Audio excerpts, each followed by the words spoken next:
never imagined that I would be going through this with my child, and that she would have to suffer all these painful treatments and be so sick and get so skinny and lose her hair. And for the longest time, because of not having hair, she would only wear dresses, and she had to be really fancied up. It was really hard for her not to have her hair, and she really wanted people to know that she was a girl and that she was a girly girl. Melissa and Tatum Simpella's lives turned upside down after what should have been a fun-filled day at SeaWorld. He's a very nice dolphin. Became a day they'd never forget. We'd spent the whole day there, and towards the end of the day, I looked down at her and noticed that she had big bruises all over her legs, and she also had little tiny red dots on her skin, which they call petechia, which is bleeding under the skin. Tatum had a checkup the next day. The doctor came in and said, "Do you know why you're here?" And I said, "Tatum has petechia."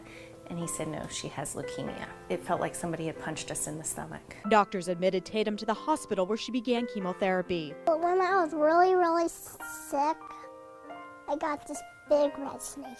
But when I was so sick, I got this big white snake. Those snakes were blood and platelets from donors. After she would get the blood transfusion, she would perk up immediately. It really made a difference, and she just had more energy. Her color looked great. You could tell the difference within hours. The blood and platelets gave her enough energy to accessorize, even from her hospital bed. I'm very fashionable.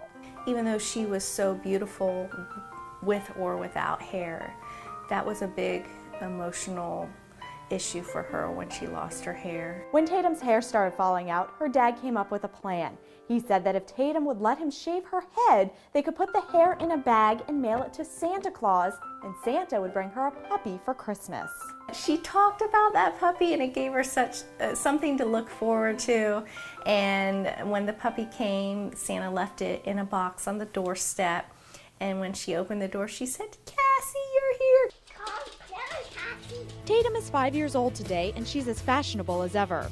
When I grew back my hair, it started getting a little curly.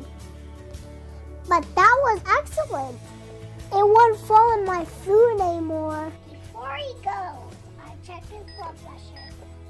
Though she seems like any other 5-year-old playing in her pink Barbie bedroom. Now we get our tweezers and take that chew out of there. Beads that hang from her chandelier serve as a reminder of the long journey she's been on in her short life. That's for a great wish. What was your wish? That cancer would never come back. Her wish is on its way to coming true. Tatum is currently in remission, but the fear is still there. You worry as a mother, you worry about your children regardless. But when you have something like this, a life-threatening illness, I don't think the worry will ever go away for the rest of my life. I'm always going to be fearful that it's going to come back. But she'll always be grateful for the donors that literally gave her daughter the gift of life. When you have a child that if she falls, she could bleed out and die, it's a pretty special thing that somebody gave their time and their blood or platelets to save her life. I would like to say thank you to all of them. I'm Nancy Gay for Florida's Blood Centers, where local heroes are saving lives.